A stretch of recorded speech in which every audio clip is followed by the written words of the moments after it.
Hey folks, Marnik775 here. Welcome back to the stream. Normally I would be playing music here, but yeah, I feel like there's not really any need to do that at this point. We are 19 minutes away from the reveal of what do you call it?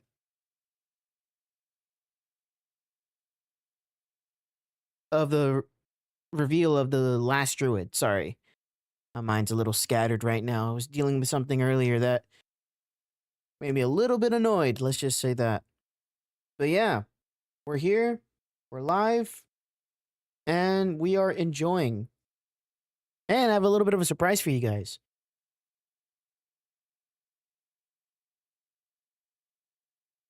Bam! It's been a while since I've done one of these streams before. Hey guys, how's it going? We have the camera on.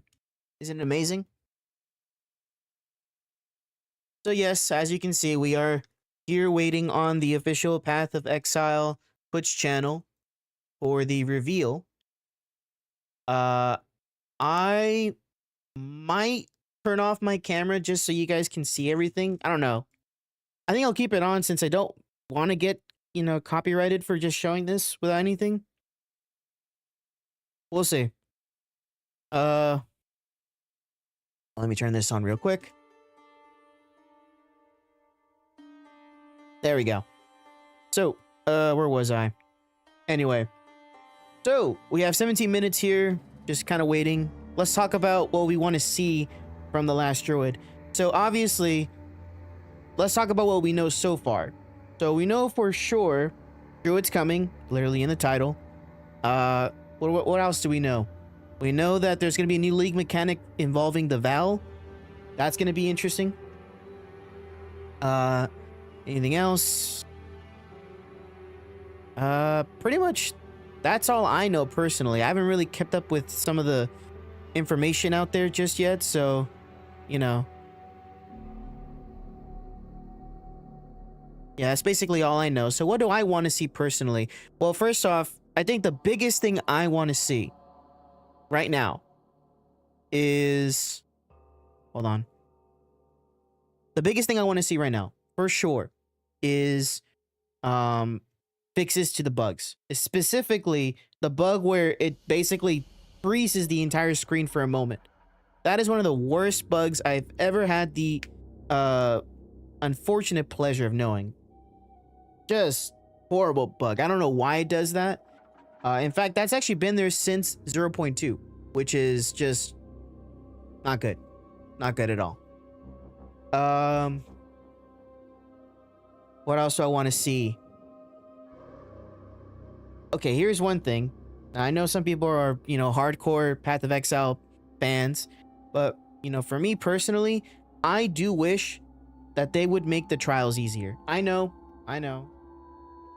That's such a normie take, but I'm not gonna lie to you. I don't like the trials at all. I don't like, especially the trials of Sekima. That's some of the worst stuff I've ever seen. Even like on some very broken builds, I can't get past like the 3rd floor. Now you could argue that's just a skill issue, but bro, I'm tired of having to do that in order to, make my build complete. I complained about this like a few days ago, but I'm gonna bring it up here again because, it's just how I am, I just don't like it. I wish there was either an alternative trial that makes things a lot easier for us to get ascendancy points, or, make the trials easier. The trial of Chaos is a lot easier, in my opinion, than the trial of, the Sekimas, but the issue, though, of course, is just the fact that if you fail the trial in any way, you lose it. You lose the thing that gives you access to the trial. I wanted so that it sort of works like maps where you have, what do you call it? Like certain revives, I guess you can say, or retries in this case. So if you lose once, that's okay. You can try again, maybe up to 3 times. That would be nice. That would be like a good compromise, in my opinion. Or just make it easier. Who knows? But that's what I would want to see. What else do I want to see? That's kind of it for the most part, I would say. I don't really have any other issues with Path of Exile 2 at the moment. Of course, I'm sure some of the people who have been grinding this game since day one have a bunch of issues, and they'll probably tell you more than I can. But that's just my personal issues, just those. Let me know in the chat if you guys want to see anything fixed. But yeah, by the way, guys, there is drops enabled for, what do you call it? This stream. So I would recommend having my stream, but also this Path of Exile stream as well in the background so that you can get your drops. Or just have it in, like, you know, different windows or something. Whichever one works.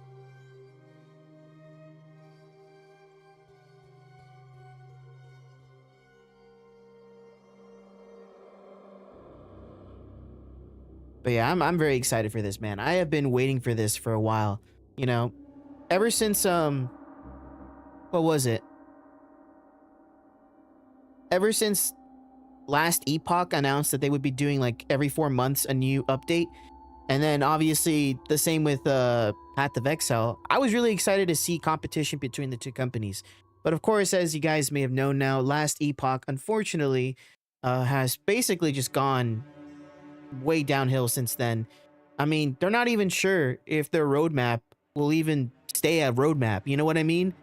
Like, they literally say in the bottom of their roadmap that it's subject to change. So everything you see there might not even come out during the time that they say it will come out. What kind of roadmap does that? I have my various gripes with Last Epoch, but that's just, you know, the tip of the iceberg about what's going on with Last Epoch. We'll talk about that later. But yeah, I'm excited for Druid. I want to be able to transform into a bear. I want to be able to transform into, you know, a werewolf, maybe some flying creature like a bat or, you know, a bird. I'm trying to think, like, what kind of animal do I want to transform into? Maybe a snake? That'd be nice. Transform into a snake. Do poison damage. Maybe into a phoenix, maybe? I don't know. My mind just, you know, is running wild with ideas right now on what I want to do with Druid. Oh yeah, one thing, by the way, that was mentioned, or not really mentioned, but I did hear, they might introduce a new weapon into the game as well. We might see axes coming soon. I don't know if that's true or not. I would like to see a new weapon. I think it's about time that we get to have a new weapon to play with. If so, I am definitely planning on, what do you call it? On maining axes and only axes. That would be nice. We'll see. But yeah, super excited. Which, by the way, guys, if you don't know, the update is going to come out December 12th of this month. Let me restart that sentence. The update is coming December 12th. Specifically at 11 a.m. actually. Pretty good.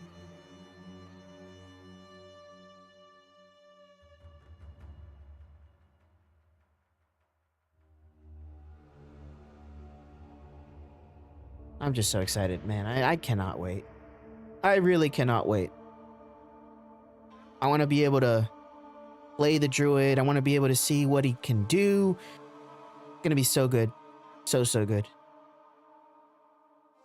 Wow, 43,000 people watching right now. That's quite a lot. Truly, Path of Exile is literally leading the ARPG space right now. Well, Path of Exile 2.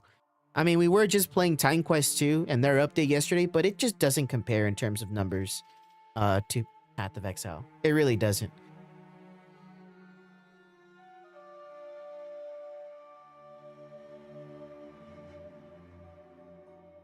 I mean, don't get me wrong, you know, I want to see competition. I want to see other ARPGs stand up. Titan Quest is doing a good job of that, even though it's not really as big. I still think it's doing a good job, and in some cases doing a better job than Path of Exile. Obviously, Last Epoch, I had hope for it. Not anymore.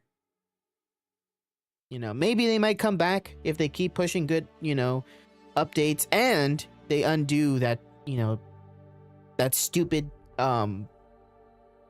paradox class that you have to pay for. If they undo that and they what do you call it? And they release new updates relatively soon, that would be awesome. I would actually start having hope again for Last Epoch. But for now, I'm a little sad, you know, just a little bit. I mean, D4 right now is D4. I'm not even gonna mention it anymore. It's just there. It exists. I always hear whenever people talk about like a competitor to Path of Exile, I always hear Grim Dawn. Grim Dawn is the competitor or something like that. Now, I've heard of Grim Dawn. I never seen any gameplay of it, or maybe I have. I don't know. I might give it a try one of these days. We'll see. Maybe once I'm done with my Titan Quest play, and obviously after the update for Path of Exile, maybe we'll play Grim Dawn. We'll see. Any other ARPGs out there that I don't know yet? I'd like to know. If you have any suggestions, let me know in the chat. Man, 8 minutes. We've been waiting here for 8 minutes.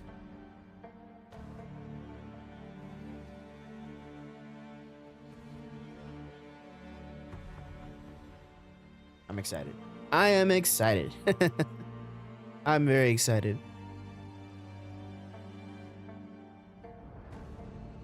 Give me a sec. I need to show you guys my Hello Kitty bottle.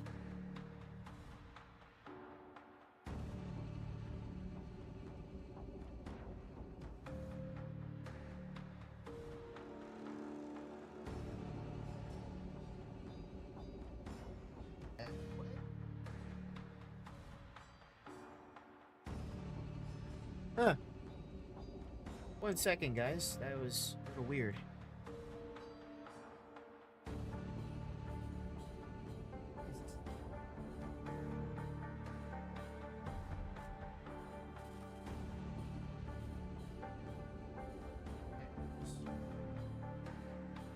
Well, thank God that was easy to fix.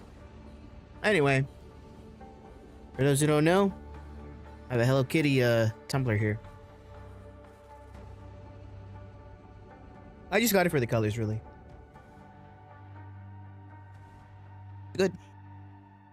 Anyway. Whew. 6 minutes. Wow. What else can I talk about? So, after the reveal, we'll probably play a little bit of Path of Exile. Continue the mercenary build that I was doing. After that, that's probably going to be it for today. Tomorrow, we're going to actually go back to Titan Quest and try to finish Titan Quest. I've been waiting for that. I mean, now that we have, you know, the new mastery and stuff like that, I'm excited to play.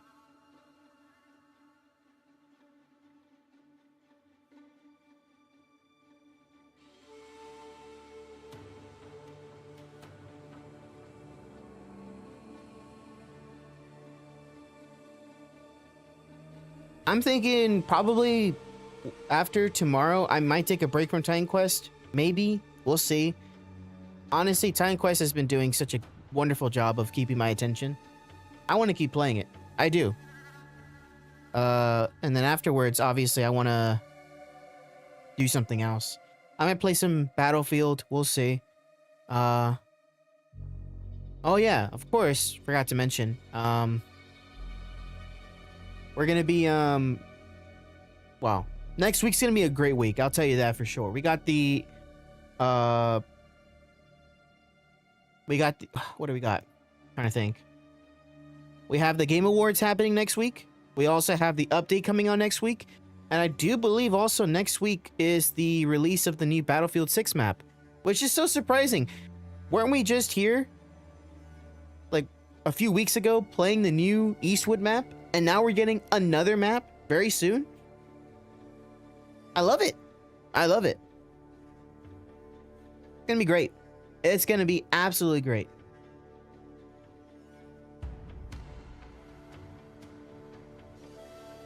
Four minutes. You know what? I'm gonna start full screening this.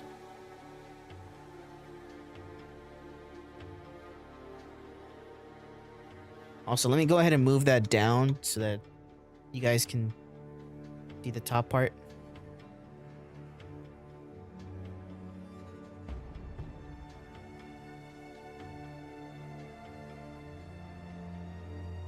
You know what? I might make this smaller actually, because I don't want it to really take up too much. Put it like right here. Yeah, that's fine. Let me see.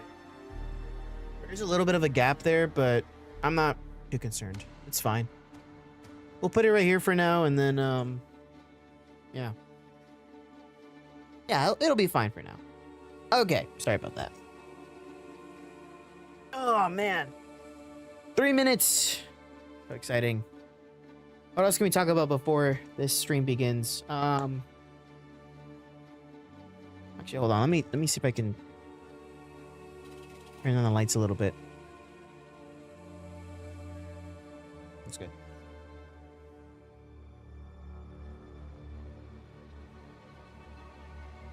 Okay. Actually, nah, it's fine right here. Anyway, where was I? So, let's see. I think for today, we'll probably play for like 1 hour, since this will probably take 1 hour, maybe an hour and a half. Well, we'll play for 1 hour, maybe more if I'm feeling nice, I guess. I don't know, we'll see.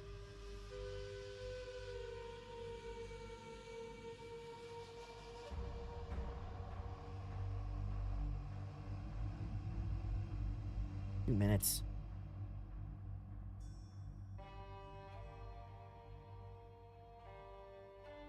Whew, man. Oh my god. I don't even know what I'm gonna see here. I don't know. I'm excited though. I'm very excited. I know I keep saying that, but genuinely, I'm excited. Let me tell you this, okay? Let me say this. Out of all the ARPGs I've played so far, Path of Exile 2 is my favorite ARPG. Hands down. Seriously, the best art, the best story, the best classes I've seen so far. I think it's number one in a lot of these things. And people need to wake up to that, you know? I still see some people, like, saying that, oh yeah, Path of Exile 2 is so trash, it's so bad and everything. It's not. Like, we all need to wake up to the fact that out of every other game right now in the space of ARPGs, the only ones that can really compete are games like, well, literally itself, so Path of Exile 1, or oldies like the original Titan Quest or Diablo 2. No other game is as good as Path of Exile 2 when it comes to ARPG. People will argue, what about Grim Dawn? What about all these other games? Look, I haven't played Grim Dawn, but I don't think it's gonna really compare to Path of Exile 2. Maybe it might be good in some other parts, but I don't think overall it will beat Path of Exile 2.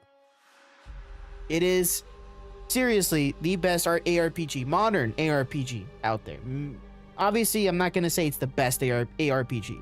That's another discussion. But yeah, this is just so cool. Oh, less than a minute. Let's go. Woo. I'm so excited, man. Oh god, I can't wait to see the druid, man. I cannot wait to see what kind of like forms he transforms into. It's gonna be so good. I hope they show axes. I really do. I hope they show the axes.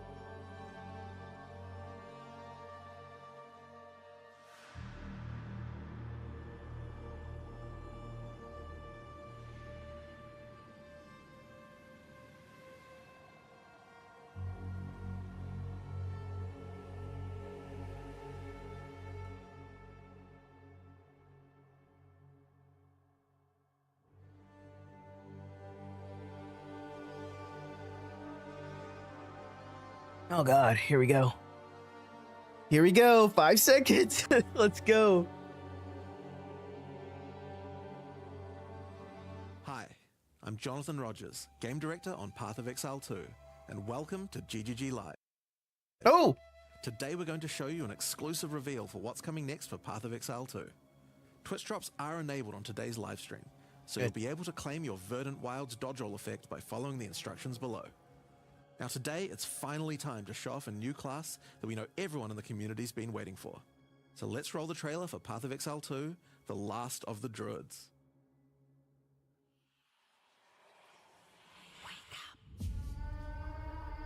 Oh, he's he's butt naked. Yo, don't get my fucking stream banned, man. Well, well. What have we got here then? You lost, fella? Hey, we're talking to you. I asked you a question. Yes, the werewolf.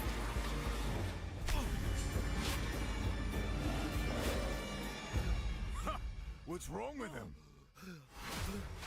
Ah, he's lost his bloody mind.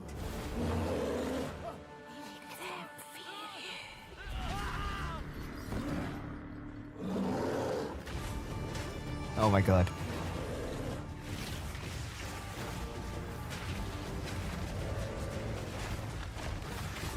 The werewolf, yeah, we've seen that. And the bear. That's two right now. Oh, they even have. Okay, you have companions.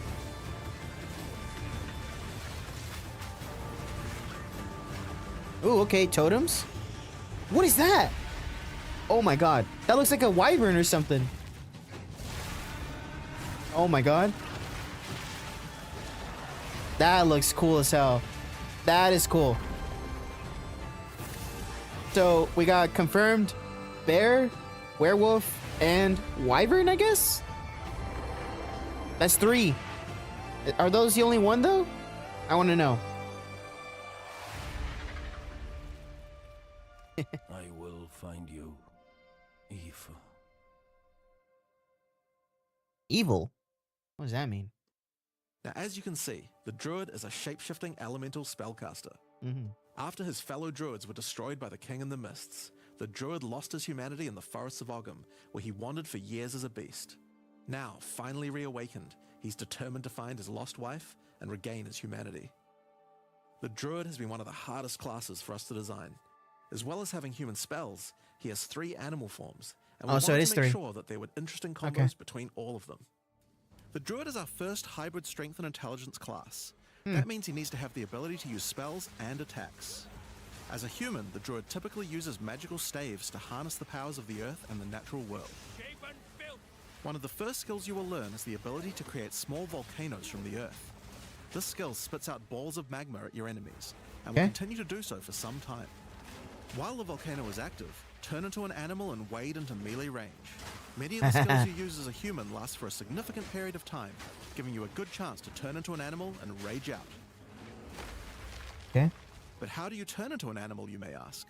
Well, the answer is a new weapon type that Druids use, animal talismans. Talisman. When you equip an animal talisman, you can choose which animal form you would like the talisman to represent. Depending on what you choose, you'll be given that animal's basic attack as a new skill to equip. For a bear, that's Maul. To turn into a bear, simply use the skill. Your character will instantly transform into a bear and attack. If you want to change back to a human, just cast a spell. You will instantly swap back and cast it. Okay. We wanted to make sure that swapping between forms was seamless and immediate. Changing forms should be something that you do without even thinking about it all the time in battle. In order to allow for hybrid melee and caster gameplay, most of the skills you use in your human form last for some time and aid your animal skills in some way. The volcano we used earlier will emit more molten balls whenever you hit it with a slam, making it perfect for use with your bear form's furious slam. While in bear form, many of your abilities use rage. There are a lot of ways to generate rage, but the easiest one is simply smash your enemies with Maul. So built-in rage? Okay. Once you see the runes on your back glowing, it means you have enough rage to do a much more devastating version of your furious slam. Ancestral call. Built-in ancestral call. Your bear form can also go on a rampage, stomping the ground as you demolish your foes. The more rage you have, the longer the rampage lasts, and doing it over a volcano makes it even better.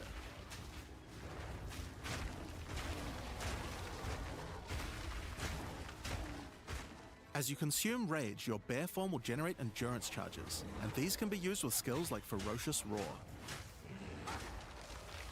Ferocious Roar is a war cry that empowers your subsequent attacks to break your opponent's armor. The more endurance charges you have when you use it, the more empowered attacks you will gain. But Ferocious Roar has another special feature too. It's a meta gem that allows you to socket any Warcry gem from another class into it, giving you the ability to use these skills as a bear. Okay. Use the Warrior's Infernal Cry skill to make your enemies explode. Huh. Okay.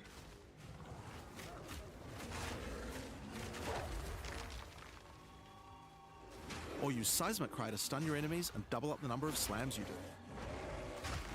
do. Beautiful. You can even use it with Ancestral Call, a skill that turns you into the fire god Khal. Ever wondered what the Karui god of war would look like if he was a bear? Well, wait no longer. That's crazy. Finally, build up enough rage and you can use one of the bear's ultimate abilities, Walking Calamity. This skill summons a storm of fire around you for some time. Oh, it's while the meteor generating thing. even more rage to power your other abilities. A true bear apocalypse. So you literally get a shrine Now, the effect bear because is known for being a that. slower and more lumbering animal, with slower attacks and heavy slams. But what if you want to turn into something a little more nimble? Well, let's check out the second animal form for the druid, wolf form. For the wolf form, we wanted to go fast and furious. Even just the wolf's basic attack will leap forward and rake his foes. After attacking, the wolf stands up on two legs, but after running for a short time, he goes back on all fours, allowing to move more quickly between packs of enemies. So he's faster, The normally. wolf has a lot of cold attacks based on his association with the moon, and the first of these is Lunar Assault. Great for freezing your enemies in place. After they're frozen, use your basic rake attack to knock shards of ice off your enemies, which land on the ground nearby. If you want to get into battle quickly, you can use your pounce attack. This skill leaps at a target and applies a mark to them. Killing the marked enemy will summon a wolfman into your side, allowing them to fight with you. Oh, Mark and kill as many enemies as you can to build up a sizable pack. yeah. While an enemy is marked, your wolves will prioritize that target and do more damage the more wolves you have. So make sure you keep your pack strong. Now, one problem you might run into is your wolf pack dying in boss fights. You often don't have any enemies that you can mark and kill in order to regenerate your pack. To deal with this problem, you can use Cross Slash. Cross Slash jumps backwards and does a vicious double slash.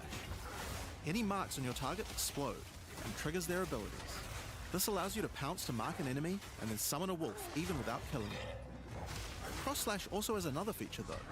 Remember those ice fragments from before?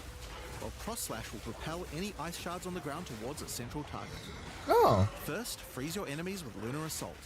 Then rake them to create as many ice fragments as you can. Then follow up with Cross Slash to generate a field of icy explosions to obliterate your enemies. If they're still alive after that, your pack of wolves can finish them off. and dead. Yeah. Just like with the bear's raw skill earlier that allows you to use skills from other classes, Pounce is also a meta gem that you can socket mark skills from other classes into. So for example, you might want to try adding Freezing Mark from the Monk to Pounce. Yeah. After pouncing at an enemy, Cross Slash to explode the mark and gain extra cold damage for a time. The wolf has many other ways to go all in on cold though. Using the Arctic Howl Warcry will allow you to add cold damage and chilled ground to any slam, while buffing your pack of wolves as well. You can also use it to freeze enemies that are close to being frozen, making it much faster to use your other combos. Finally, the wolf also has the ability to call down the power of the moon to transform into an Arctic werewolf with Lunar Blessing. Oh, In this form, you move and attack more quickly and deal extra cold damage. Consuming Rage will extend the duration of your Arctic wolf form, so you could try a hybrid bear and wolf build if you want to utilize the skill to its full effect. he froze him.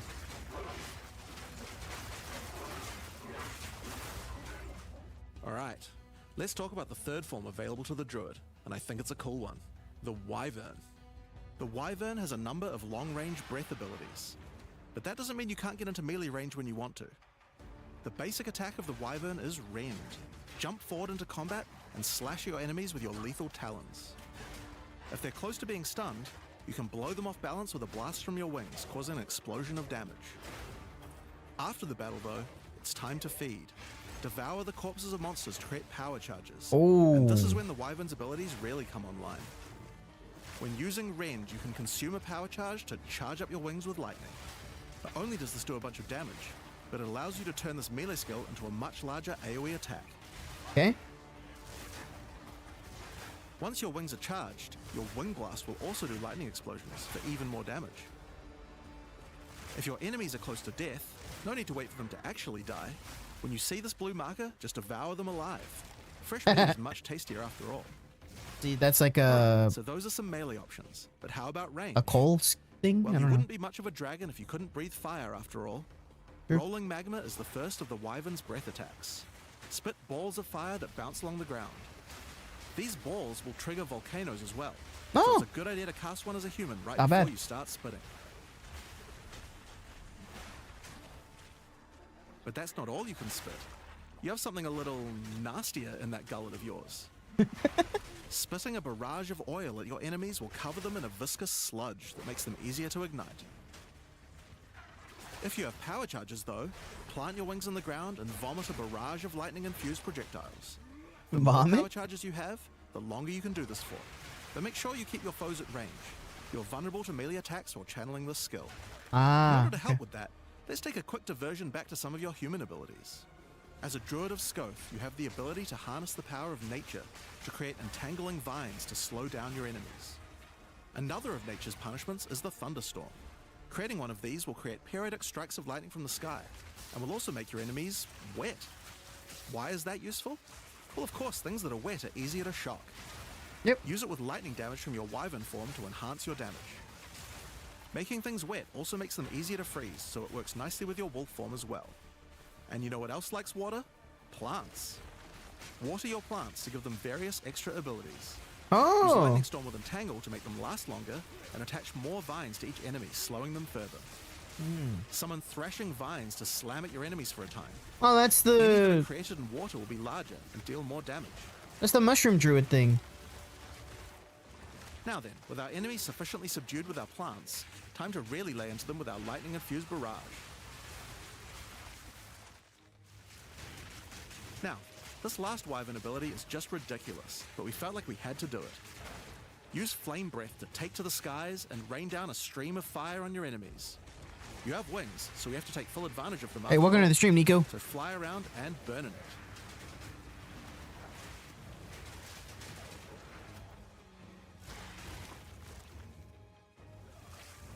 Now there are a few other skills we didn't cover, but there's one in particular that I think will open up a lot of builds. Spell Totems.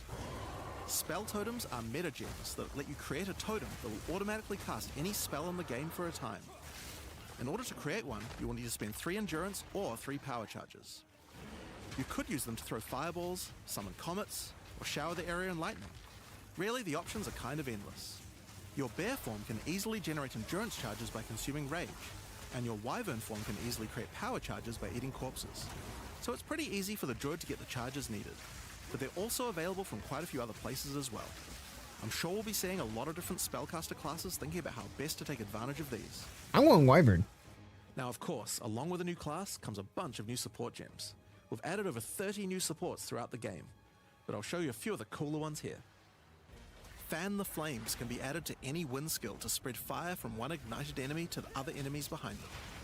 It's great for the Wyvern's Wing Blast, but you can also use it on many other classes with wind skills, like the Twisters on the Huntress, or the Monk's Staggering Palm Projectiles. Accelerated growth causes extra explosive plants to erupt from the ground whenever you grow plants with rain. And Advancing Storm changes storm skills like your Thunderstorm or Tornado to move across the battlefield. It's great for watering plants en masse, or to turn tornadoes into a real disaster by sucking up multiple ground effects as they travel. Ooh. Nice. And the Sorceress might like to use it with Firestorm as well. Echoing Cry causes your Warcry skills to echo. They will repeat a couple more times with a delay after you use them, giving you more empowered attacks. Use it for the Druid's Nice. animal form Warcries, or on the Warrior for a nice power boost. Grounding Shocks causes monsters you shock to turn into living Tesla coils, arcing lightning to nearby enemies. You could use it with your empowered wings for an extra damage boost, but it's also great with any other shocking skill. Try it out with Lightning Spear. It obviously needed more AoE clear. There's a whole pile more, but we'll leave those for you to discover. Cool stuff. Now with a new class comes new ascendancy classes. The Druid will have 2 options for now, with a third being released later. The first class is the Shaman. The Shaman channels nature's elemental fury and can harness rage as a spellcaster, unifying his animalistic and magical tendencies. By allocating Druidic Champion, you gain spell damage the angrier you are, and with Furious Wellspring, you generate rage continuously and can spend it to empower your spells. With the knowledge of the Asmerian Magi, the Shaman can harness untapped power from runes and idols. After allocating Wisdom of the Magi, you will notice that all runes and idols have extra mods only available to the Shaman. Huh. These new mods unlock countless new possibilities for enhancing your build. You can also allocate Bringer of the Apocalypse, allowing you to become a walking natural disaster.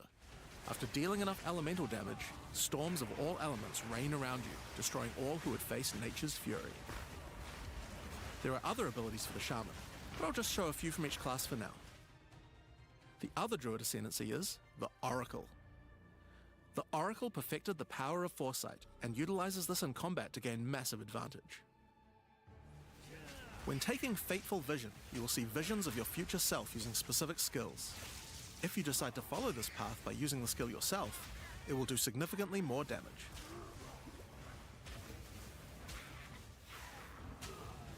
And with Converging Paths, at a critical moment in battle when a monster is vulnerable to freeze, stun, or electrocution, the Oracle can use Moment of Vulnerability to see a vision of the enemy's future, and then merge it with the current timeline, allowing him to do damage to both.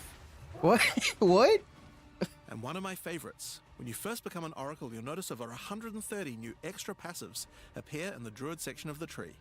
By allocating the Unseen Path, you use your power of foresight to learn from alternate futures and gain skills that would otherwise be unavailable to you. Frozen talk to Charlotte friend. For example, self-sacrificing allows you to be able to summon more minions by reducing their spirit costs, with the trade-off of making your reservation skills cost more spirit. I apologize. Or Corruption I Endures, which allows Oracles to have I kind of small forgot chance who to you avoid are, death. but Both the Druid ascendancies offer interesting and unique ways to get let's modifiers that no let's other talk about class this can in the give. Discord if you're So in there. expecting a huge variety of build possibilities from these.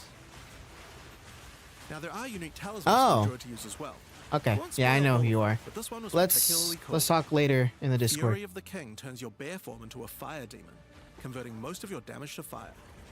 As a demon, you can also use Molten Crash, a jumping slam attack that leaves fissures around you. This unique also continuously grants glory, allowing you to use your ultimate abilities more easily. Now, of course, the Druid isn't the only thing we're adding to 040. We still have a bunch more to show. With every new release, we create a new league with new mechanics, new pinnacle bosses, and with a new story to tell. And this time is no exception. So let's roll the trailer for the Fate of the Vaal. Okay, the league mechanic. Palace of Queen Atziri. It is a ruin, but in the dark, machines still churn.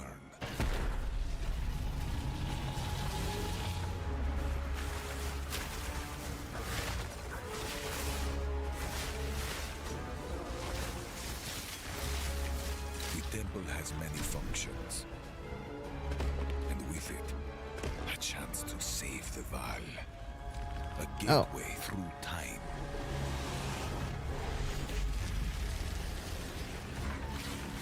Travel into the past, again and again. This is crazy. What the hell? Enter the temple, uncover its secrets. You will be rewarded for your sacrifice. And somewhere in the deepest chamber, my queen awaits. That hurt? I beg of you, hear me. The beast cannot give you what you desire. You may have studied it, Doriani, but you do not know it like I do. It adores me. Oh, okay. Gonna. Come now, give unto me your desire. At Ah. last, fulfill my soul. You're leaning really heavily into that. I see that. Oh my god. Hi, I'm Mark Roberts, Game Director on Path of Exile. In the fate of the Vaal League, you will find remnants of the ancient Vaal civilization scattered throughout Rayclast. They seem to attract nearby creatures and affect them strangely. After killing them, the remnant appears to gain some amount of power, but not enough to fully activate it. It seems you will need to find 5 more of these arcane devices. You became a and VTuber. sacrifice the monsters you find Hey, there to fully congrats. activate one. But things Don't worry, always go to plan. These devices are old, and sometimes We have a infected lot by to discuss, corruption. all right? We have a lot to Twisted discuss. versions of ancient Vaal may emerge, Well, and let's talk sometimes about even that stronger later, foes. okay? On fully activating one of the devices, I'm not you finally completely discover its free of true fault either. purpose. Don't A think portal yourself as opens like and you know, takes you deep the one in underground to a lost temple, once the home of Atziri. Queen of Congrats. the Vaal. I hope it's all going What treasures could going still well be for you. inside? I think you're gonna want to find out.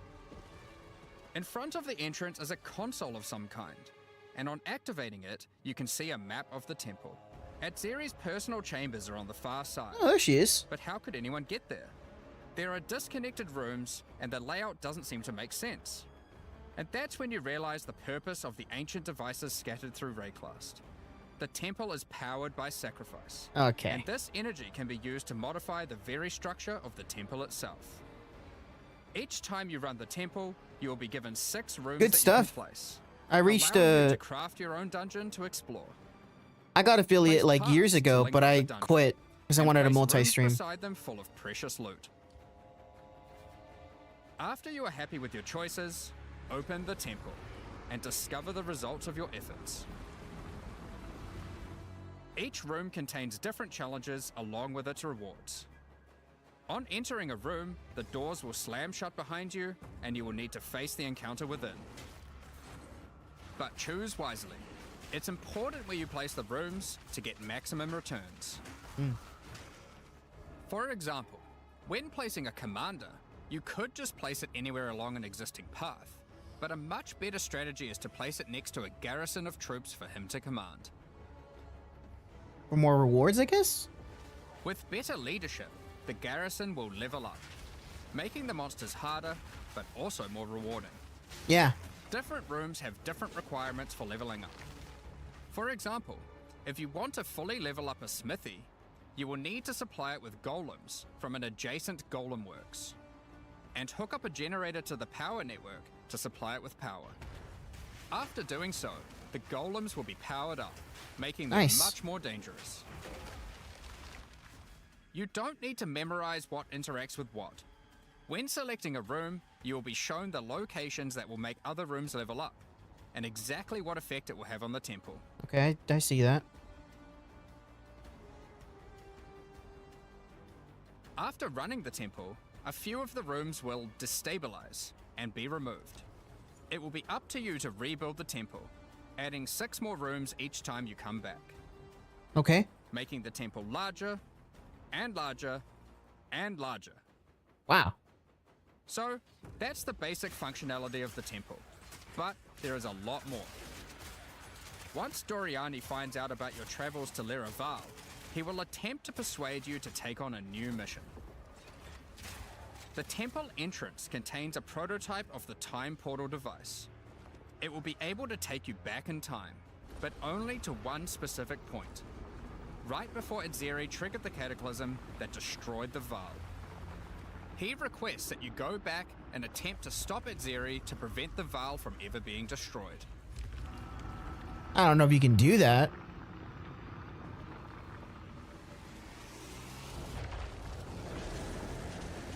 Atziri is on the far side of the temple, so you will need to expand the temple significantly to get to her. And even worse, her chambers can only be unlocked by a room that isn't currently accessible to you. In order to deal with that, you are going to need to visit the architect of the temple. To get to him, you will need to place path rooms, but while doing so, you will probably want to exploit some of the Vaal technology only available in the past. Once you can travel into the past, a whole new set of rooms are available to you, and they have some pretty insane rewards. At level 1, the corruption chamber can be used to corrupt a single item, Okay. but placing it next to a thaumaturge to run the place and a sacrificial chamber to provide soul energy, you'll be able to level it up. And it's worth it. Because once you get the room to level 3, there are some very nice rewards to be had. In a level 3 corruption chamber, you will find this mysterious device. It has a slot to place an item, and it only accepts items that are already corrupted.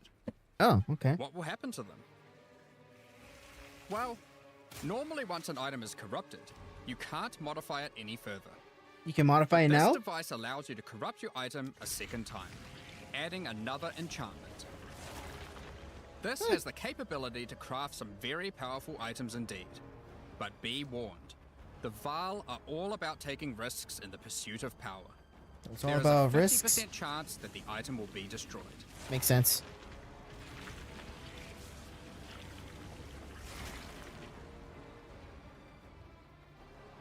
Heh. And it disappears. Each room has its own interesting mechanics and rewards when it levels up. Many of them contain bosses to fight, special drops, and in many cases, new crafting opportunities. You can corrupt gems? For example, a level 3 alchemy lab has a nasty Vaal construct to fight. But if you can defeat it, you can find new corrupted soul cores. Like Guatalitzi's Thesis, which on boots allows you to sacrifice your life to run faster. Huh. Or Sita Qualottl's Thesis, which on gloves will revive one of your minions whenever an offering expires. Get a sacrificial chamber to level 3, and you will need to face a highborn priest of sacrifice. Defeat him to be able to further corrupt a Vaal unique, modifying it in unpredictable ways. One of the mods of this unique will be removed and replaced with another random mod. Interesting.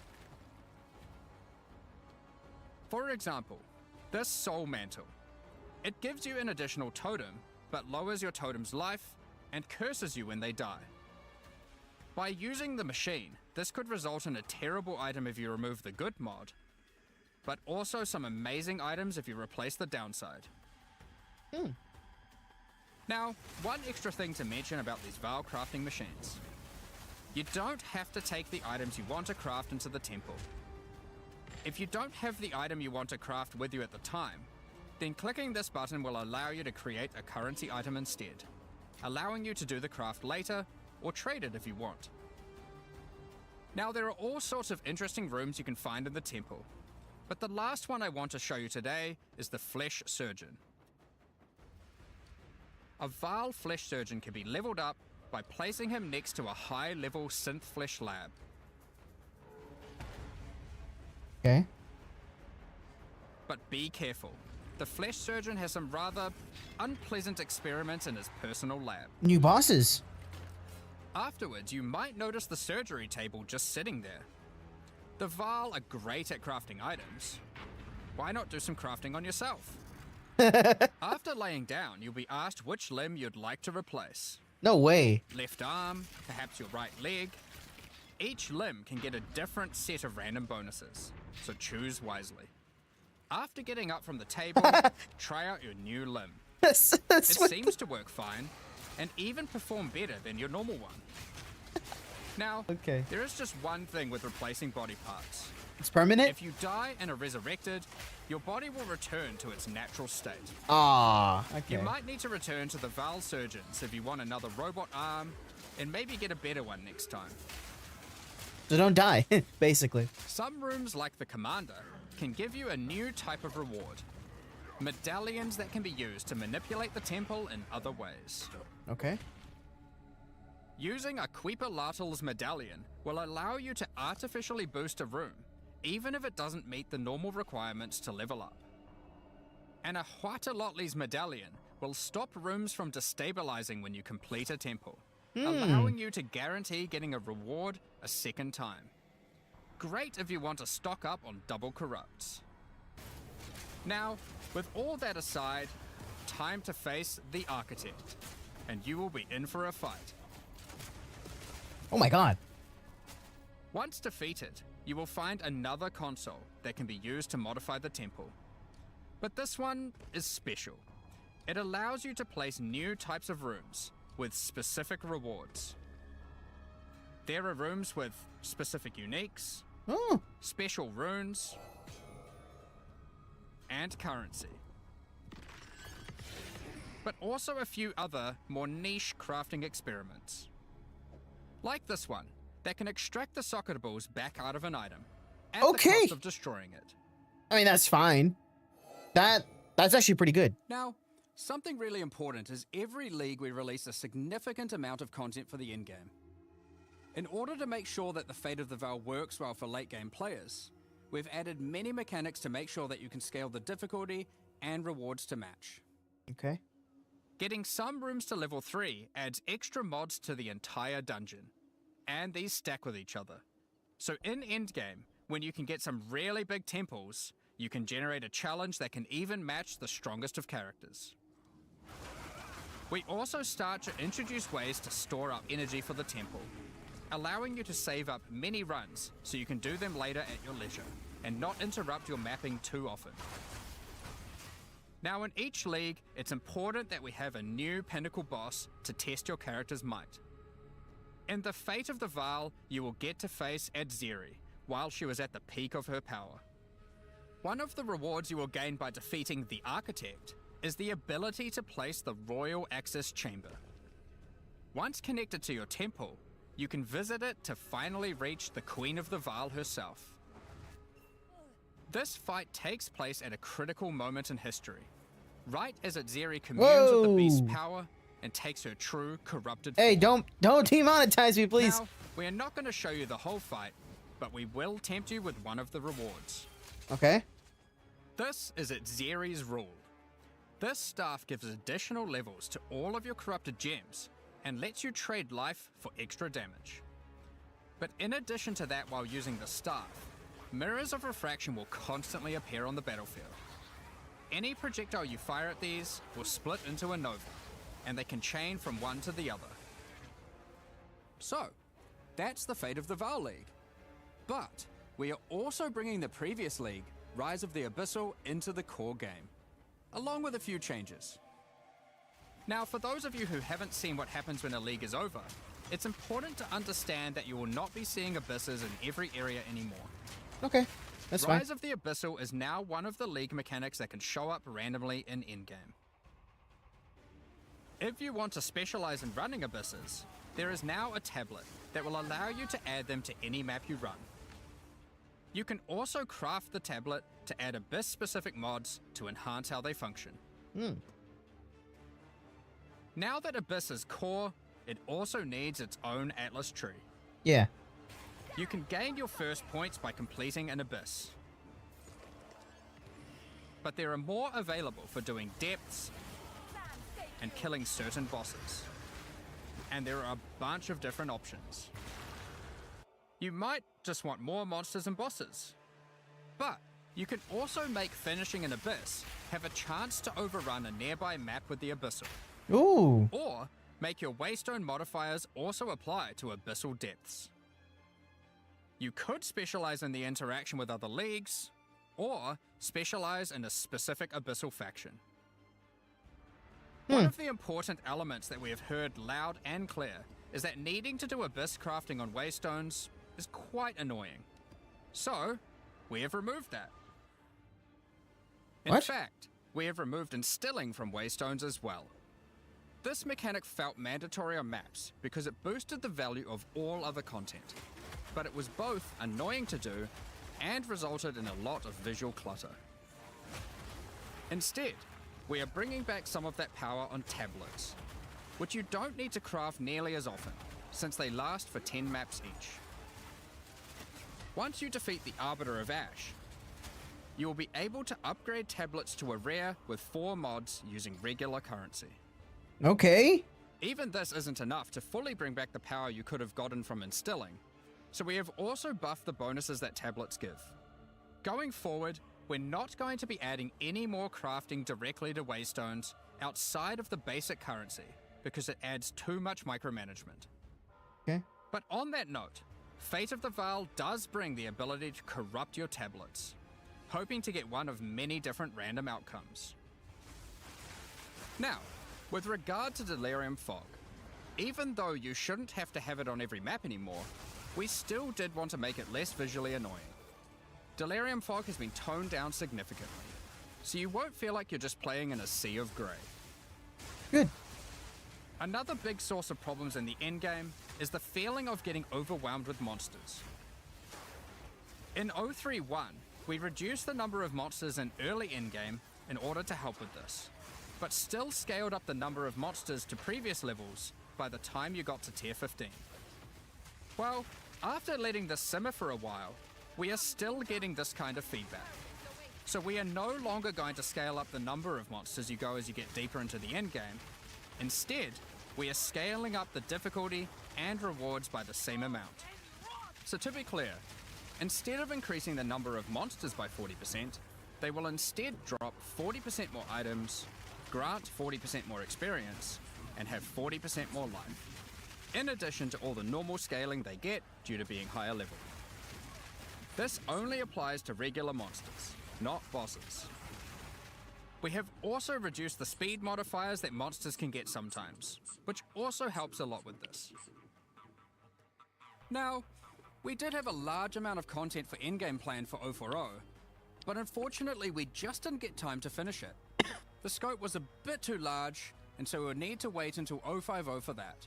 But rest assured, there will be a ton of upgrades for the existing leagues, as well as new pinnacle bosses, and a significant overhaul to the Atlas passive tree coming soon. Okay. Now, another problem that becomes a much bigger issue in the endgame is game performance. And we have done a lot of work here. The primary issue is CPU load. And to address that, a lot of things have been optimized. And we have done a lot of work to take advantage of more of your CPU cores. Good. You should see frame rates of at least 25% higher, and a lot less bad frame spikes during gameplay.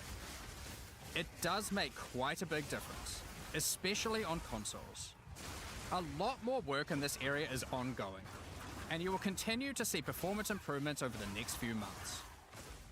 Of course, another important area is game balance, and we have made a lot of changes. Now, most of these we will save for the patch notes, but I'll do a quick summary of some of the numbers. As well as adding 11 new unique items, we have rebalanced dozens of others that are not currently used very often. We've also done a pass over lineage supports. 21 of them have been rebalanced, as well as adding 9 more. Alongside the 2 new Druid ascendancies, we have made balance changes to almost all the others, with some of them getting a grander rebalance, such as the Smith of Katava. Alongside the 20 plus new Druid skills, we've also rebalanced 90 other active skills across all the different classes. And to top it all off, there are also over 250 new passive skills added to the passive tree. Okay, yeah. These changes should go a long way to increase the viability of many more skills, uniques, and overall build variety that can tackle our most challenging content. Next up, we're going to be talking about our new supporter packs. All right. Today, we're launching 2 new series of supporter packs, the Precursor and Kalgurin packs. Each tier contains the pack's full face value in points, alongside several exclusive microtransactions. As always, the microtransactions in these packs are purely cosmetic and do not affect your character's power or progression in any way. The Precursor series of supporter packs contains 6 exclusive microtransactions. First up, the Marble Statue Character Effect. Once you finally stay still for a moment, a podium rises up out of the ground to immortalize you, turning your skin to marble. When you next move, the stone crumbles around you. That's cool. The Precursors had mastery over gravity manipulation. So too can you, now with the Gravity Well portal. Witness the power of its pull as you approach it. Draw in enemies with your own gravitational pull with the Awakened Precursor armor set. The Precursors designed and built many mysterious ancient beings. This one used to serve as a scout that would patrol and tase intruders. Why salvage gear yourself when the Master of the Forge can do it for you? Molten gold spills out as the Forge Master breaks down your items. That's The cool. Relic of the Precursor's map device is a mysterious machine that sits atop ancient colossal statues. It keeps track of the number of charges consumed on your Precursor tablets used in the device. The Kalguran Pack series also contains 6 exclusive microtransactions. The Kalgurans had astounding skill in astronomy, being able to track cosmic events with absolute precision. Harnessing that skill, with the Astronomer's level up effect equipped, you too can now see exactly how long it took you to level up as it outputs the time in chat. Hey. The time Okay. taken to reach your last 3 levels is also displayed on the item, so you can link it when you have a time you're proud of. Crush unique enemies by unleashing the wrath of the lost Kalguran fleet, led formerly by Captain Heartland himself. A Kalguran seafarer needs armor fit for the treacherous seas of Rayclast. This set has you covered with the classic tricorn and, of course, a peg leg. The Lost Treasure weapon skins top off your appearance of a true raider of the seas. These gilded weapons can be applied to wands, two-hand maces, and shields. Nice. After a long day of plundering loot, retreat to the Kraken's Cove hideout, a home of some of the most deadly ocean-dwelling creatures in Rayclast. Many ships have met their demise here. What better to accompany you in Kraken's Cove than a kraken itself? Replace your stash with a dormant kraken, waiting for its prey. As you approach, it will awaken and terrify both you and any guests in your hideout. Alongside this, an extra stash skin item will be granted to you, and when placed, will automatically open to any stash tab set with the currency affinity, to help having to navigate through your tabs. Additionally, any microtransactions from the supporter packs will be made available for use in Path of Exile 1. Okay. Thank you very much for all your ongoing support. We're just about to start the Q&A with Ziggy D. Afterwards, at 11 AM NZ time, we'll post the patch notes. With release at the end of next week, our community team will be posting crucial information you'll need for the release. Keep an eye on the news. Thanks for joining us today and checking out our latest developments. Okay. We're looking forward to playing alongside our fellow shapeshifting exiles, all while uncovering Lost Val secrets by doing some dungeon crafting. We'll begin the Q&A shortly, so please get your questions ready. Okay. Yeah, that was interesting to say the least. Oh, perfect. I got the thing, I guess. Yay. Okay, well. Sorry. A little sick. Wow, what a lot of changes. I'm gonna have to probably watch that video again just so I can have more of a coherent like idea of what's going on. But from what I've seen so far, my early impressions, very nice. I'm very excited for the class. I'm a little sad that they didn't do more with the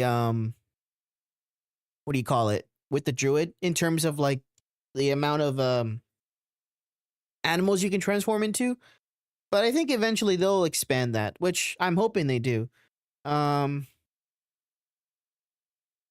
yeah, overall I like it. I like it. I like the new league mechanic as well. And I mean they're boosting performance. That's good too. Now I hope that in the patch notes they do say that they fixed the problem with the freezing. I hope they do that. But yeah, overall great update. I liked it. I liked it a lot. Well, okay. Let's go ahead and play a little bit of Path of Exile, I guess, since we have time. I don't know if you're still here, Ness. We will talk soon.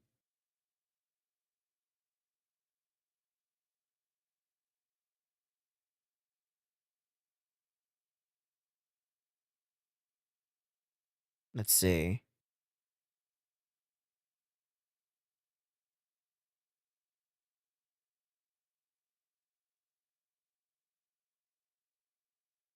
Let me quickly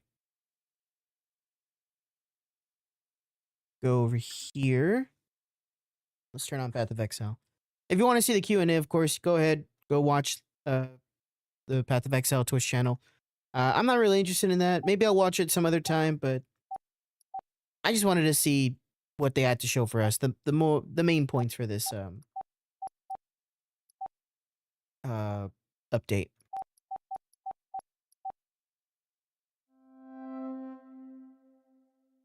Okay.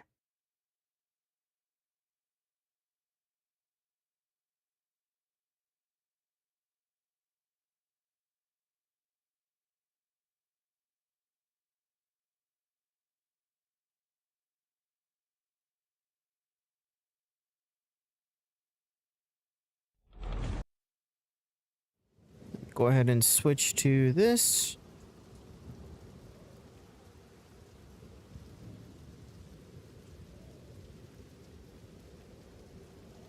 Also gonna turn off my camera since we don't need it anymore, so that's that. And the alert hub. You're gonna go back up here. We're gonna make you bigger. Way bigger. There you go. Okay. Oh, right, I forgot. I'm also gonna have to the music on. So, let's do that. By the way, guys, I just found out that they took out one of my favorite albums from not just Kobus, but from a bunch of music stream platforms. I'm talking about the Angel Milk album from Telepop Music. For some reason, there's only like one song available from them. Every other song has been grayed out. I don't know what happened, but I'm very sad that they did that. I love that album actually a lot. All right. But yeah, rock music. Why not?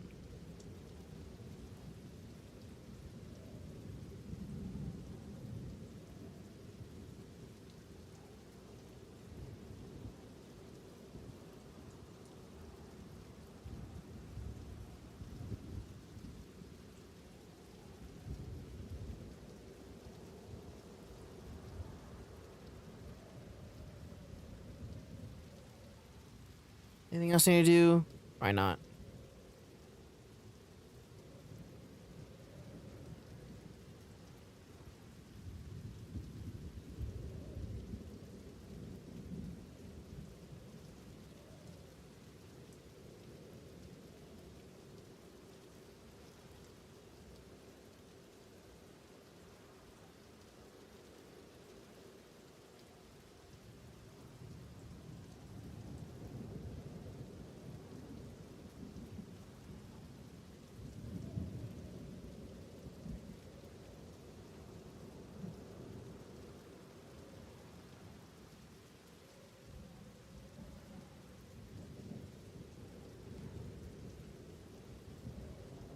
Come on.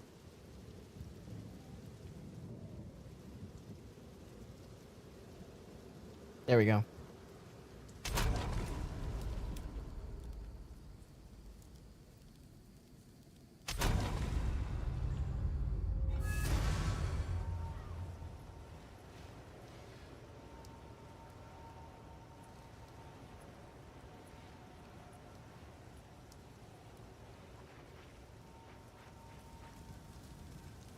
What have you learned?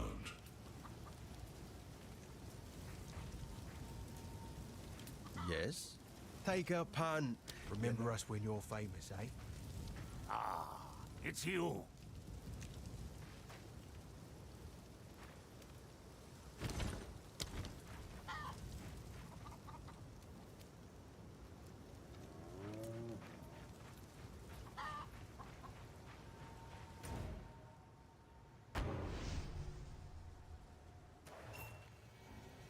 Hold up. Hey, the hunter. See that? Don't worry.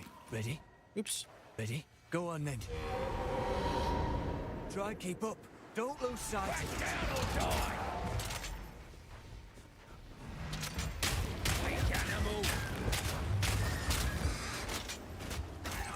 No time to tarry.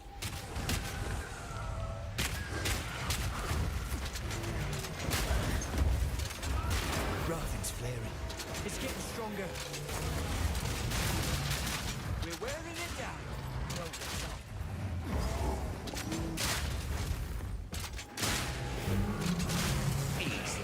on. Nice.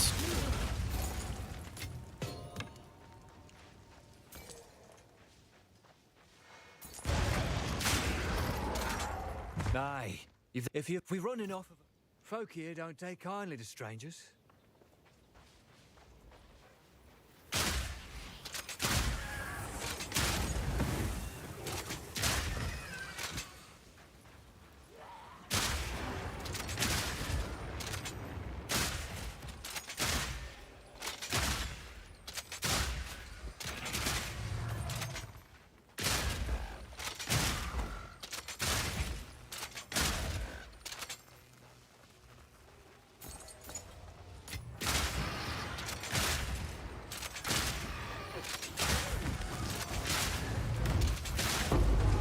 Nice.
Precise and deadly.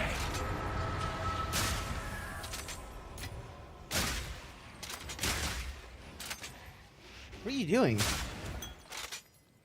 Okay.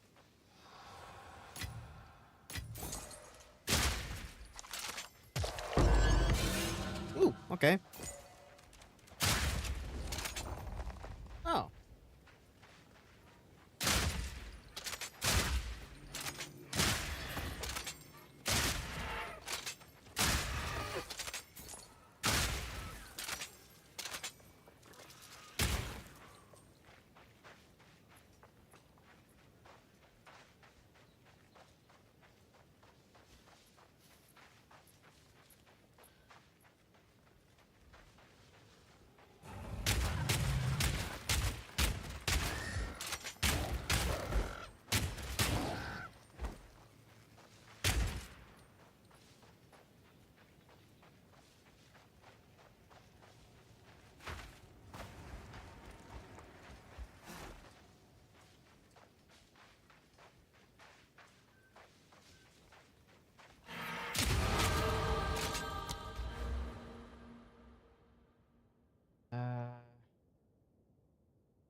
Oh, I see. You're gonna go. Okay. Strength it is.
Thanks.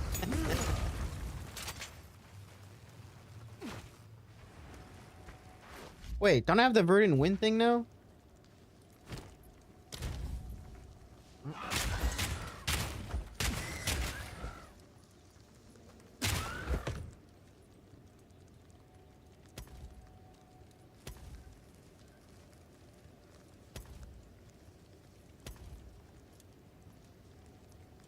Maybe it'll take a little bit. We'll see.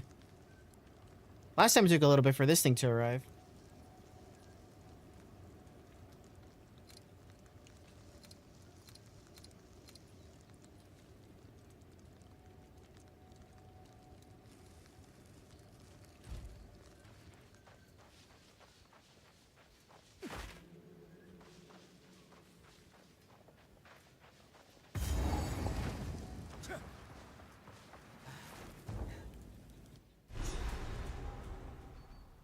I better watch me step around here. Actually, I'm so confident in taking care of this boss now. I don't even need to, I don't need to skip out on this just yet.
Oh, right.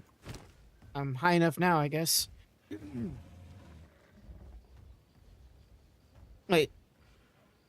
Wrong game. Whoops.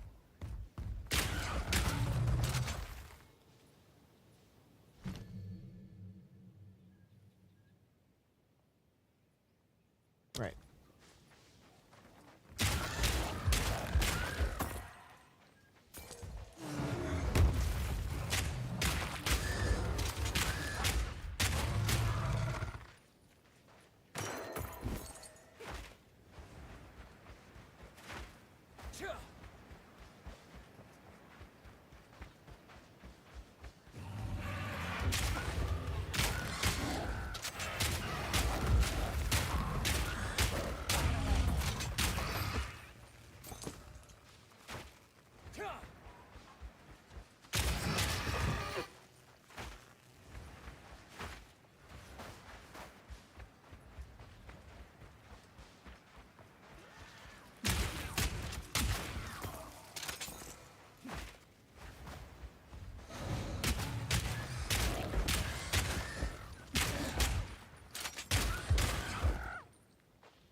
What's all this then?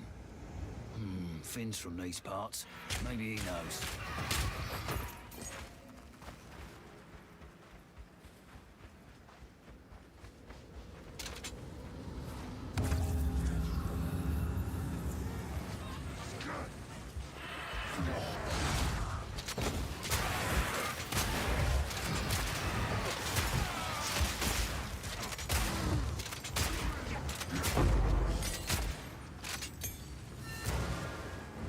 So, some wow, good luck, hero.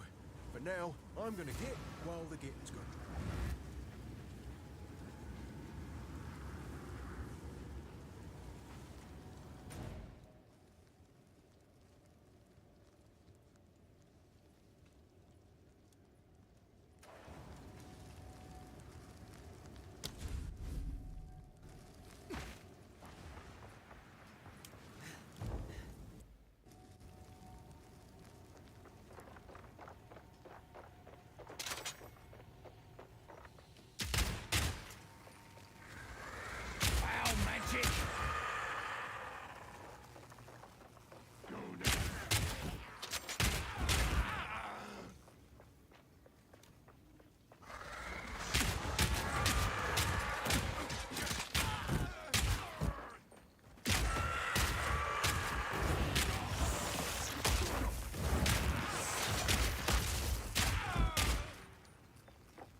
Uh-oh.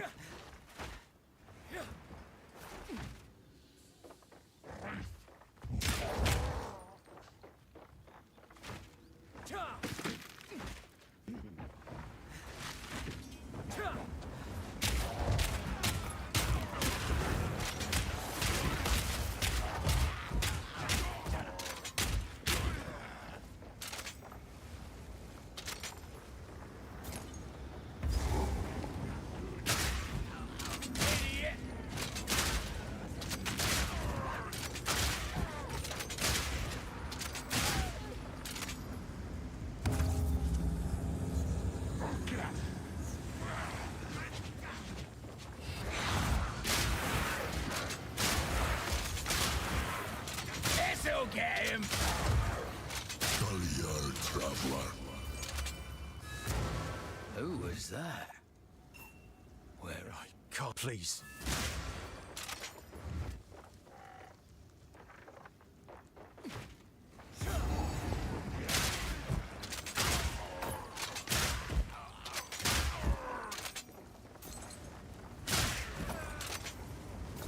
found ya?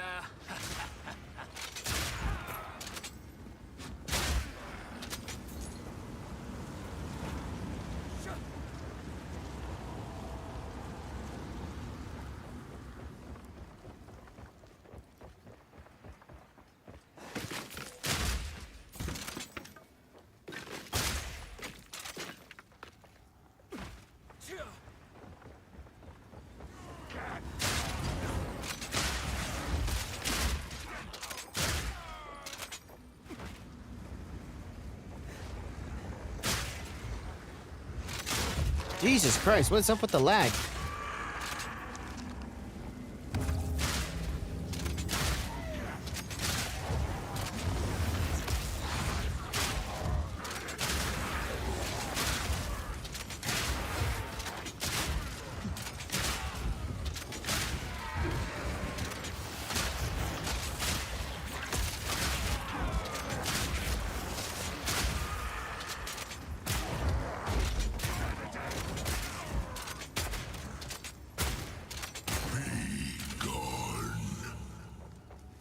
I think there's something in this map that's making it lag. What the hell?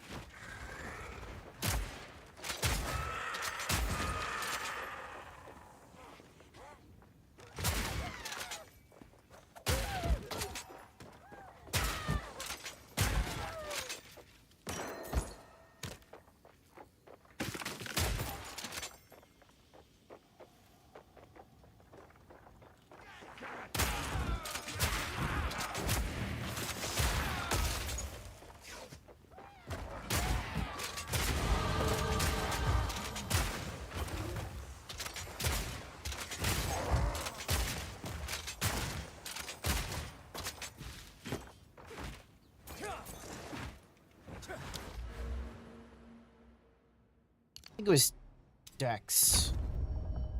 Yeah. And then all the way down here to Overwhelm. 1, 2, 3, 4, 5. 2, 4, 6. Yeah. All right.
Oh, that's pretty good. Am I a little bit too loud right now? I was probably way too loud before. Sorry about that, guys.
Not today!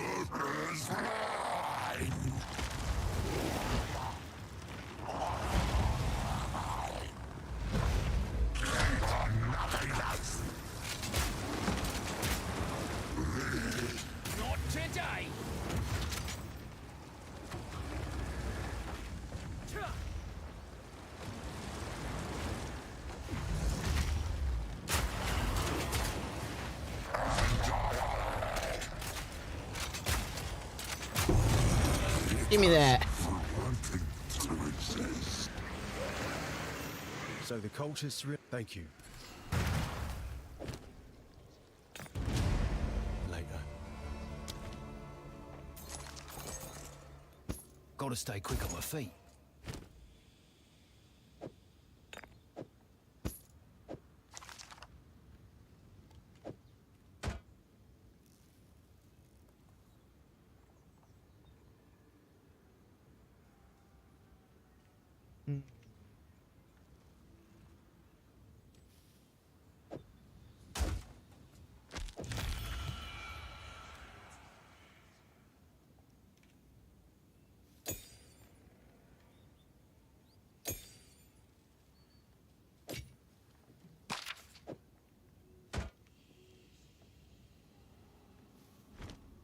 What do you got for me?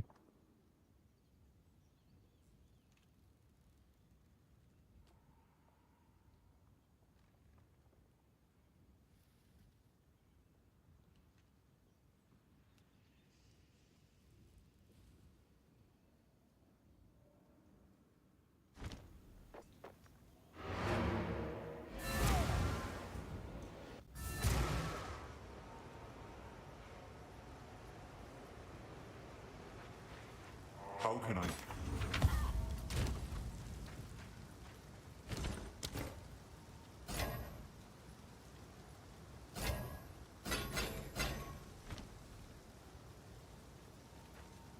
Oi, what would you like? What? Go well. What have we got? That'll be useful.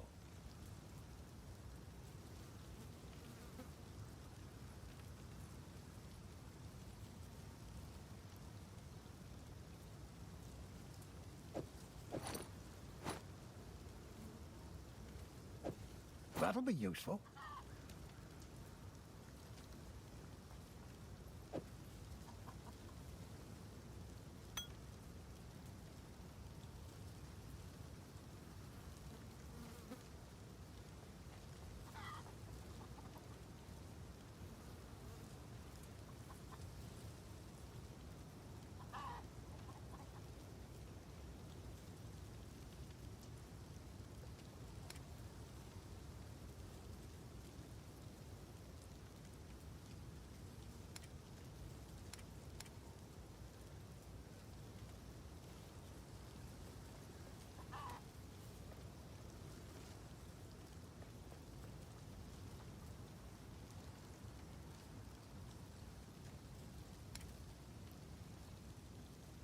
Till next time.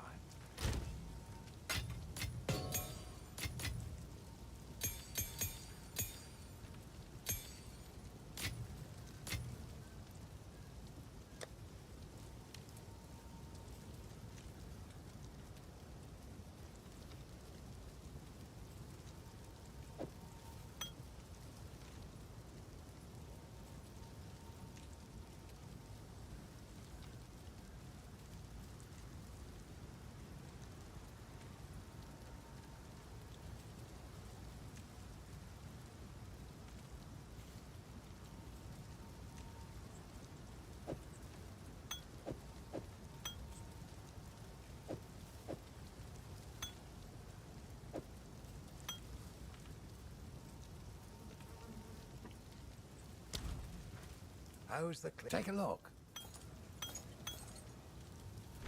Stick to the carrots.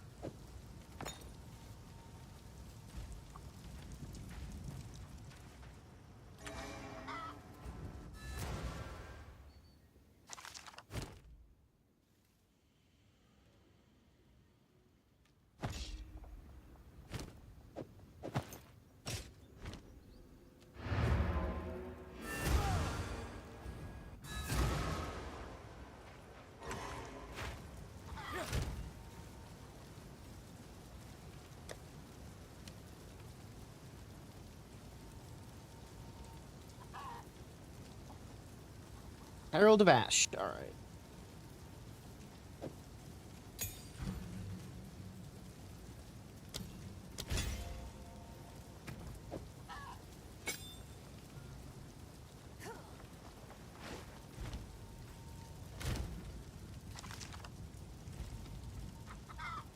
What have we? Here's what I've got. If you find a pint out there, do bring it back.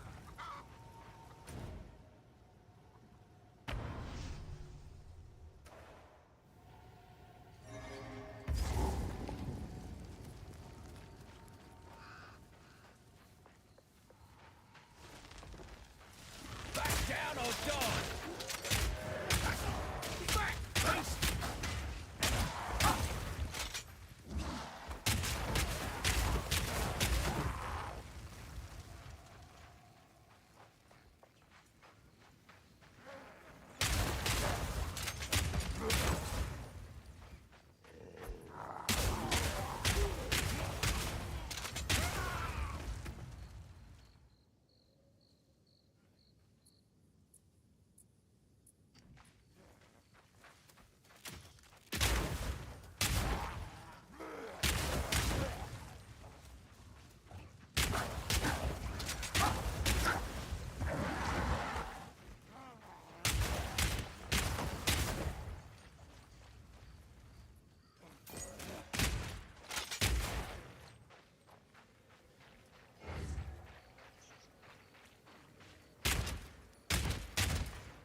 So the hooded one was right. They lost their minds.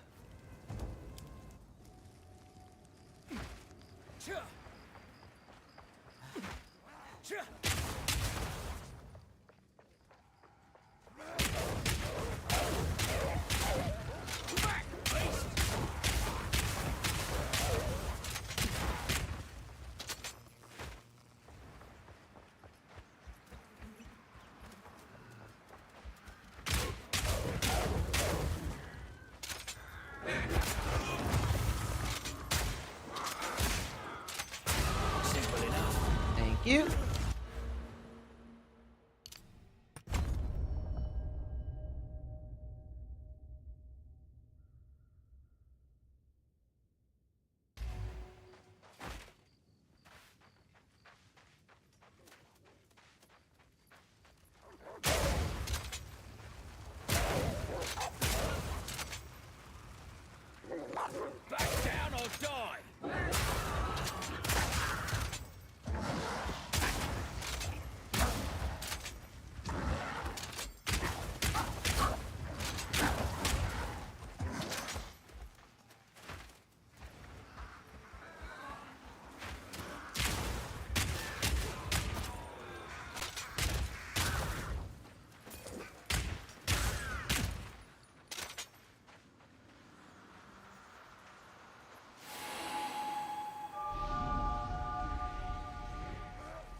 Nice. Not too shabby.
Una will be happy to see this.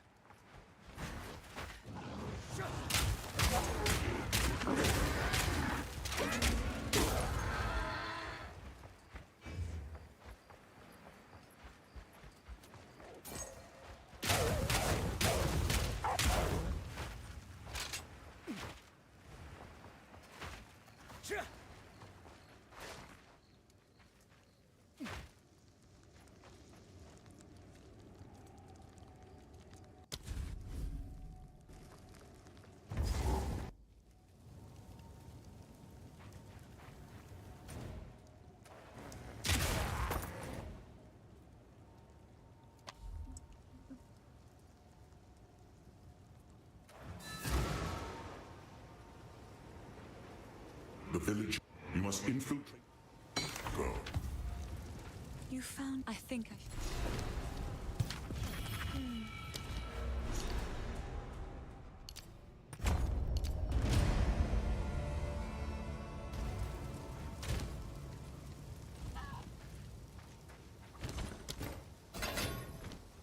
How can I help? Take a look. I'll find some use for that.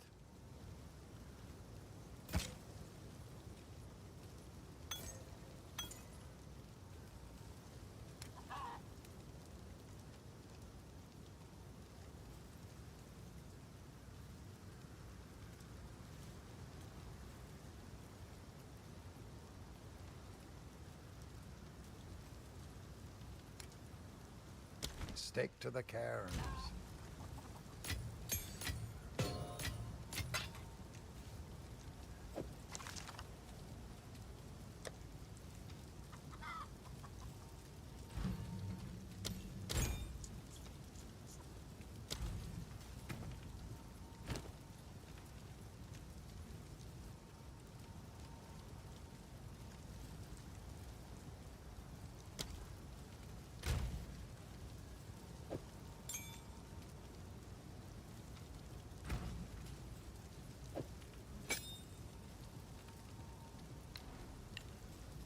Let's see.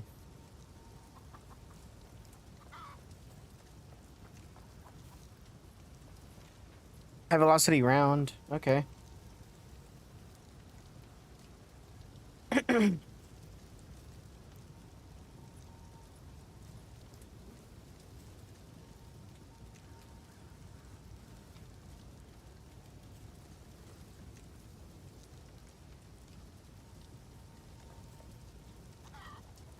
Magnified area.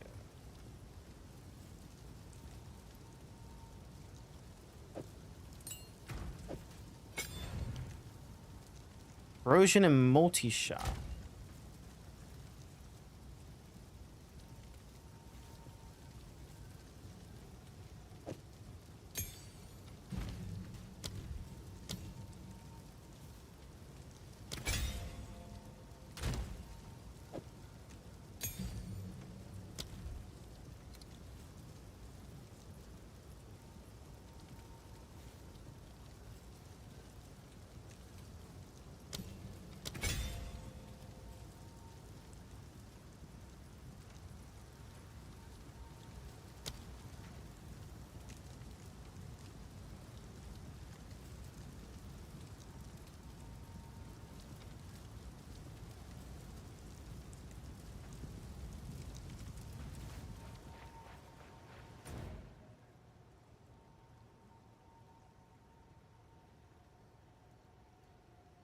Oh, right, I forgot.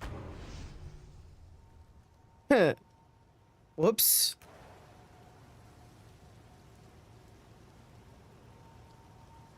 What? That was weird.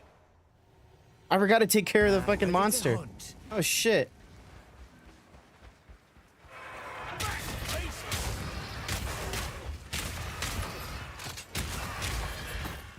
Whoops.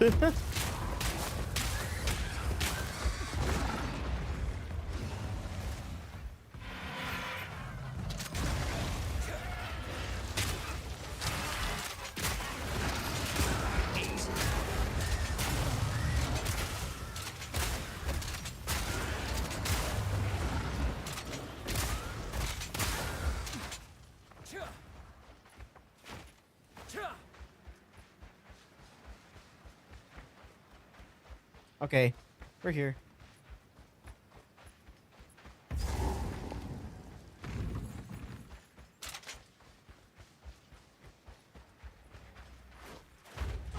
Am I seeing things? Breathe this in.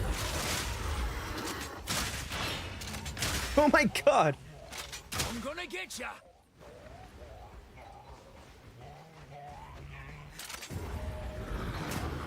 Oh, sure done it now. Oh my god!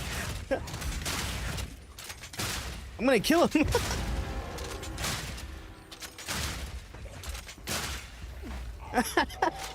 He's so weak.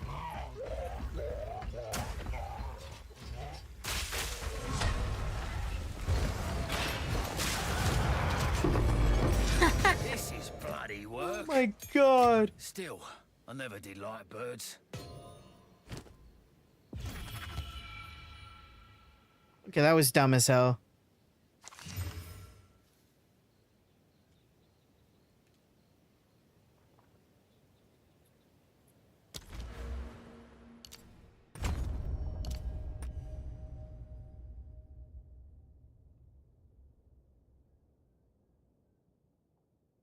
So level, what is this, 15, I think? Yeah, level 15, I'll be able to get there. Makes sense.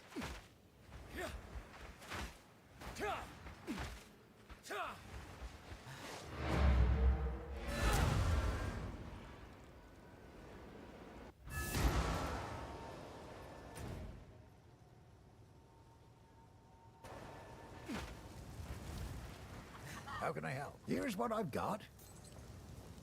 If you find a pint out there, do bring it back.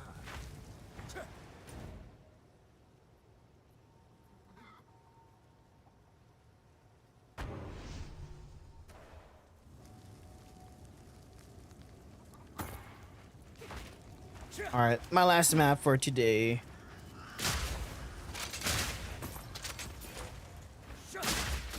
Oh, hold on.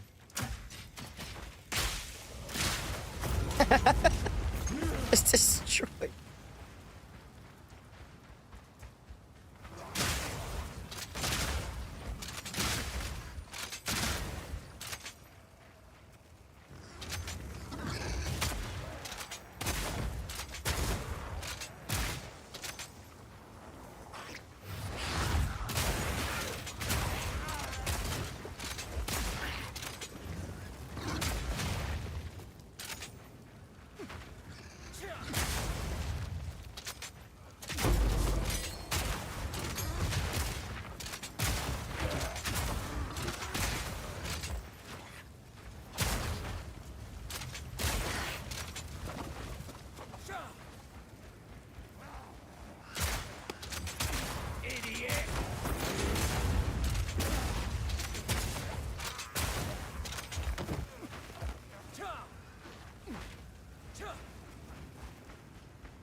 Oh, whoops.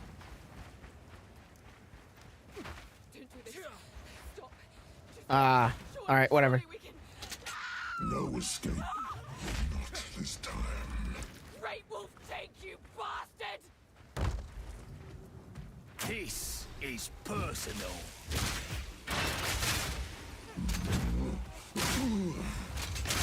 Thanks. That one was for me.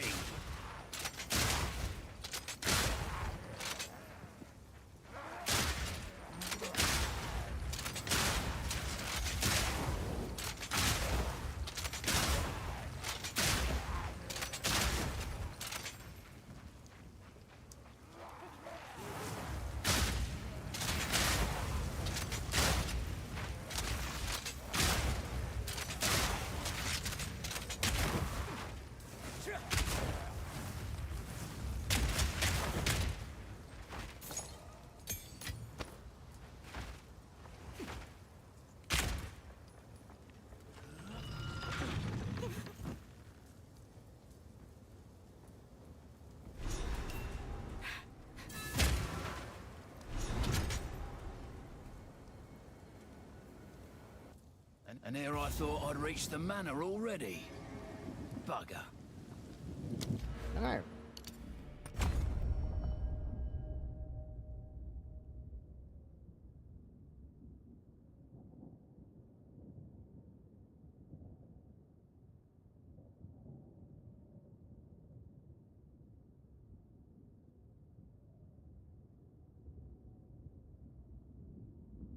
No, it doesn't matter for these ones, I guess.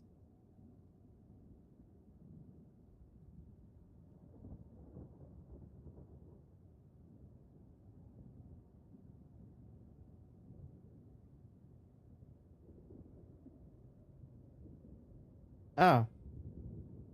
Hmm. Okay.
Just destroyed.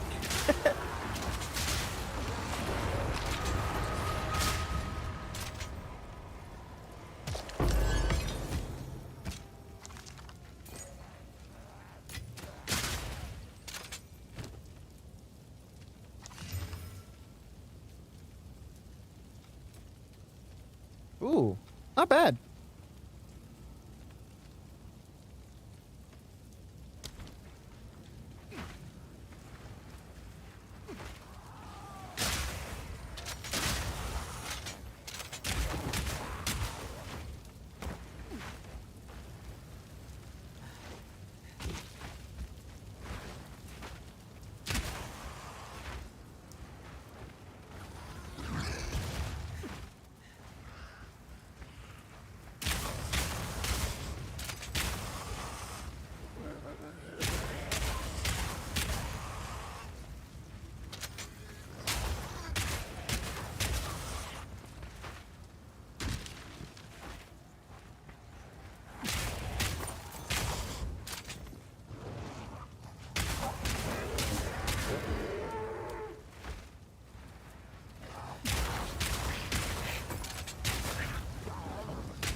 There it is.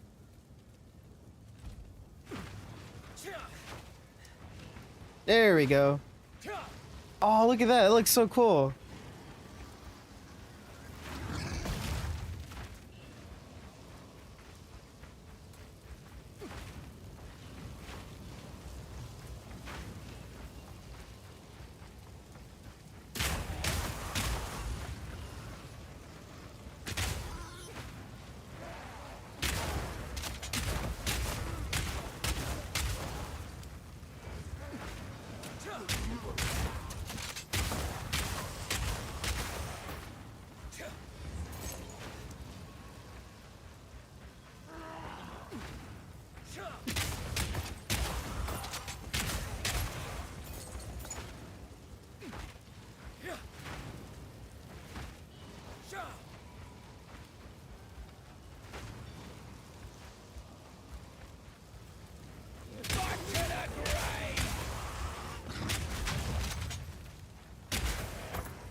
My pockets are full.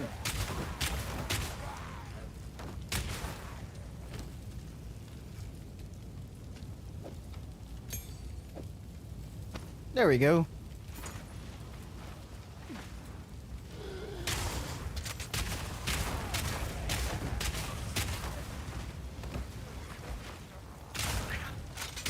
Give me a sec.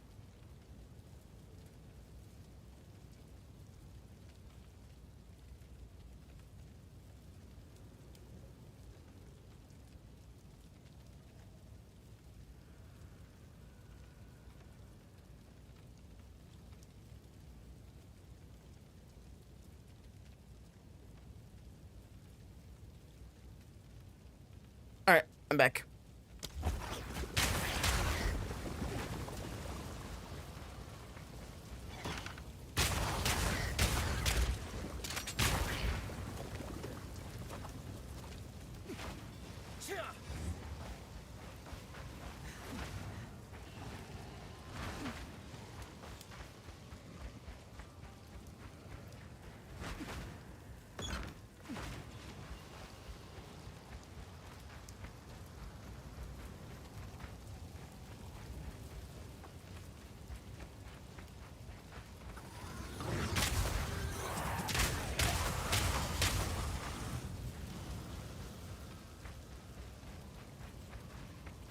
All right, that's it.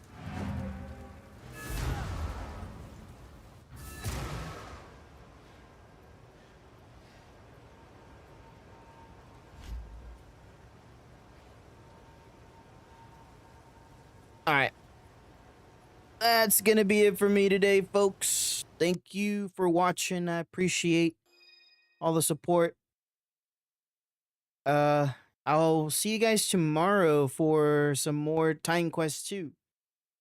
But yeah, guys, thank you. And I'll see you tomorrow. Have a great one.